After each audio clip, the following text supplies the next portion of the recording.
I can't believe you missed your husband's surgery. You are such a terrible daughter-in-law. This is beyond unacceptable. I had just woken up when my mother-in-law called, her voice already trembling with anger the moment I picked up. What do you mean you don't have a husband or in-laws? I was caught off guard. What are you talking about, Melody? She demanded, her frustration building. You're Easton's wife, aren't you? Have you finally realized how unfit you are as his wife? She said, her words sharp, waiting for my response. Taking a steadying breath, I replied, didn't you hear from Easton? We're already divorced. There was a stunned silence on the other end of the line, but what came next truly took me by surprise. Let me introduce myself. I'm Melody. After graduating from a local university, I moved to New York to work for a major company and started living on my own. The city was overwhelming, and my first job was intimidating, but I was more excited than anxious. I'd jot down everything I learned each day and plan out the next day's tasks. My hardworking attitude quickly earned me respect from my seniors and bosses, and after a year, I began handling more responsibilities. As new employees came in, I transitioned into a mentorship role, eager to pass on the knowledge I had gained. One of those juniors was Easton. Easton had already earned a master's degree from a prestigious university and had a strong reputation when he joined the company. Full of energy and ambition, I was assigned as his mentor. Easton was quick to learn, grasping concepts easily, and applying them expertly. It was fulfilling to see my advice translate into his success, and his insightful questions helped me grow as well. Soon, we were grabbing drinks after work to chat about anything and everything. I quickly realized I enjoyed spending time with Easton more than anyone else, and I wasn't the only one. He felt the same. One evening, after yet another casual drink, a colleague teased us, "Are you two dating?" "No, not at all," I laughed, shaking my head. "I want to date Melody," Easton said, looking at me with a smile. "Looks like it," our colleague responded, turning to me. "How about you?" "I want to date Easton too," I admitted, blushing. And just like that, Easton and I became a couple. After 2 years of dating, we got married, with the support of both our colleagues and friends. "I love my job, and I plan to keep working even after we're married," I told Easton one evening. "Of course, I fell in love with you because you're passionate and driven. I'll take care of the housework," he said, understanding and fully supportive of our shared vision for a dual-income lifestyle. But my mother-in-law didn't share our perspective. On my first New Year's visit home after the wedding, she confronted me directly. "When are you going to quit your job?" she asked bluntly. "I've already told you, I love my job, and I plan to keep working for now," I said, trying to remain calm. "You've been married for a year, you should have children soon, and focus on being a wife," she insisted, her tone firm. "Easton and I have discussed this," I tried to explain, hoping she'd understand.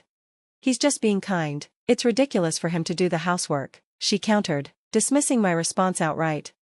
No matter how much I tried to reason with her, she wasn't listening. Thankfully, Easton stepped in. "Mom, we've talked about this already." "Fine, but Melody's just pushing too far," she muttered, clearly displeased. "I'm happy with how things are. If there's an issue, we'll talk to you about it," Easton replied, his voice calm but firm. Reluctantly, she agreed. "Well, if my son says so." I mouthed a quiet "thank you" to Easton. "No, it's me who should apologize for putting you in this position. If she bothers you again, just let me know," he said, offering me reassurance. Though I still had concerns about my mother-in-law, Easton's unwavering support allowed me to enjoy my newlywed life in peace. A few months later, an exciting opportunity came my way. "Easton, I have some good news. I'm getting promoted this April," I told him eagerly. "Promoted to manager?" he asked, raising an eyebrow. "Yes, my boss has recognized my hard work," I replied, hoping he'd share my excitement, but instead, his expression clouded over. "Melody, whose credit is that?" he asked, his voice cold and accusatory. I was taken aback. "What do you mean? You're able to focus on your career because I handle the housework, right? But somehow, you got promoted before me. It's ridiculous. You're standing in the way of my advancement," he said bitterly, his words cutting deeper than I expected. "What are you talking about?" I asked, confused. This wasn't the Easton I knew. His words didn't make sense. The kind, supportive husband I had married felt like a distant memory. I tried to reason with him. "Wait, you agreed that I could balance both work and family, remember?" "Balance?" he scoffed. "Housework only works because I help out. Can you really claim to be balancing everything? You're not qualified to be a wife." His words stung, and I felt a lump form in my throat. "That's not true," I protested, hurt by the sudden criticism. Easton, however, didn't stop. "If you can't manage the housework properly, why not quit your job and focus on being a wife?" The suggestion hit me like a slap. "I don't want to quit. My boss recognized my hard work. I'll try harder at home, too, I responded, desperate to salvage something of our partnership. Determined to prove myself, I decided to take on all the housework myself, not relying on him at all. I thought this would make him see how much I cared, but nothing I did was enough for Easton. He even began to nitpick things he had never cared about before. Did you just grill meat for dinner? He asked one evening, inspecting the meal with distaste. Huh? It's sautéed pork. I seasoned it myself, I said, surprised by his critique. It's too simple, he remarked dismissively. You only make easy meals because you're working. His complaints grew, and he began coming home later and later, claiming it was for company drinking parties. We began to drift apart, and the distance between us felt unbearable. Easton, why don't we eat dinner together once in a while? We haven't really talked in ages, I suggested, hoping to reconnect. His response was harsh. What? I don't want to eat your lazy meals anymore, he snapped. It seemed that even at work, Easton had been badmouthing me. Rumor had it that he'd been telling others I wasn't pulling my weight at home, and then my mother-in-law's attitude toward me shifted. I confronted Easton that evening, asking, "Who are you always drinking with?" His response was immediate and dismissive. "You don't need to know that, even couples need privacy," he said coldly. I felt a growing suspicion about his behavior, but he didn't engage further. Without a word, he locked himself in his room. The next day, my instincts proved to be right. On my way home, I realized I had forgotten something at work, so I turned back, and there, on the sidewalk, I saw Easton walking arm in arm with a woman I didn't recognize. My heart sank. I quickly sent him a message. "Easton, are you still at work? I need to talk to you about something important. Can you come home?"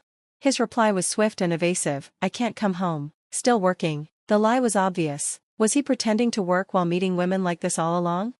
Later that morning, when Easton returned home, I was waiting for him in the darkened room. "Welcome home," I said, my voice steady but tense. "What?" He sounded surprised to see me there. "I told you I had something important to discuss," I said, trying to hold my ground. "Can it wait until tomorrow? I'm exhausted from work," he muttered, clearly trying to avoid confrontation. "Is meeting women part of your job?" I asked, my voice rising in indignation, showing him a photo I'd secretly taken of him with the woman. His expression changed instantly, but he quickly recovered. "This is your fault, too," he snapped. "If you were a better wife, I wouldn't have to be out with other women." What? I could barely believe what I was hearing. That doesn't justify cheating. Easton stayed silent, his face hardening into a stubborn mask. His refusal to engage only made me angrier. "I'm doing the housework. I'm fulfilling my duties as a wife. So what more do you want from me?" I demanded. "It's because you're acting all high and mighty after your promotion," he muttered bitterly. "What?" I couldn't hide my disbelief. "Yeah, I'm angry because you think you're better than me now," he said, his bitterness seeping through. "You didn't deserve that promotion. The only reason you got it is because your boss likes you. Don't get too full of yourself." Finally, it clicked. This was the real reason for his shift in behavior. He was jealous of my promotion, and instead of working harder, he had let his resentment fester, holding me back at every turn. My respect for him began to erode in that moment. But he wasn't finished. "You claim to be doing most of the housework, but everything you do is subpar." "Subpar?" I echoed, shocked and hurt. "The house is a mess, and the food's terrible," he said, sneering. "Put yourself in my shoes. I have to live in this mess. The reason I cheated is because you're an unqualified wife who can't do her job properly." His triumphant expression made my blood boil. I had never felt so insulted. I took a deep breath, trying to stay calm. "I understand now. If that's how you feel, then let's just get a divorce." His stunned expression was all the confirmation I needed. Without another word, I packed my things and left. The next day, I signed the divorce papers and sent them to his home, then found a new place to live on my own. Months passed, and I had settled into my new life, but then one morning, my phone rang, my mother-in-law's number flashing on the screen. Before I could say anything, she exploded. "I can't believe you didn't show up for your husband's surgery. You're a terrible daughter-in-law. This is unacceptable." I was completely thrown off. "What? I don't have a husband or in-laws," I replied, confused. "What do you mean, Melody? You're Easton's wife, aren't you? Have you finally realized how unsuitable you are as a wife?" She continued accusing me, her voice sharp. I was silent, processing what she was saying. Finally, I spoke. "Mother-in-law, haven't you heard? Easton and I are already divorced." There was a long pause on the other end of the line. "What, divorced?" she gasped. "Yes," I said, my voice steady. "We divorced because of his infidelity." "Infidelity?" she repeated, horrified. I pressed on. "He even blamed me for it, saying it wasn't his fault." "My son isn't at fault," she muttered to herself, as if rationalizing everything. "Easton would never cheat on his own. If he did, It's because you weren't a good wife. I couldn't believe she was echoing his exact words. I replied calmly, even so, infidelity is never justified. There was a long silence, and I could hear her trying to process what I had said. Finally, I broke the silence. By the way, thank you for calling today, mother-in-law. She sounded genuinely confused. What are you thanking me for? I was contemplating where to send the reminder letter since Easton had moved out of the apartment. A reminder letter? My mother-in-law asked, confused. Yes, I replied. When we divorced, I filed for compensation, but the payment is overdue. At the mention of compensation, I noticed her flustered reaction. Before she could respond, I continued. I didn't want to involve you in our marital issues, so I hesitated to send it to you, but now that you've told me where Easton is, I'll deliver it myself. She quickly tried to stop me. Wait, Easton just had surgery yesterday. Don't do anything that could make things worse for him. I calmly replied. Even if you say that, if I don't act now, Easton might run away again, and I'll never get the compensation.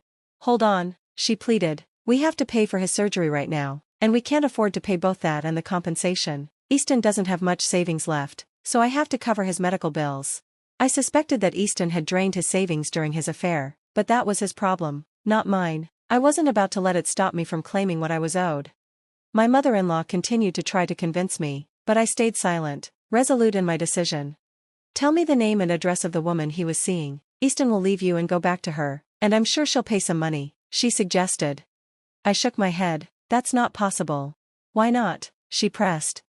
Because the woman he was seeing is married too, I explained. They didn't get divorced, and though they paid their own compensation, they probably want nothing more to do with Easton. Her disbelief was palpable. Oh my goodness.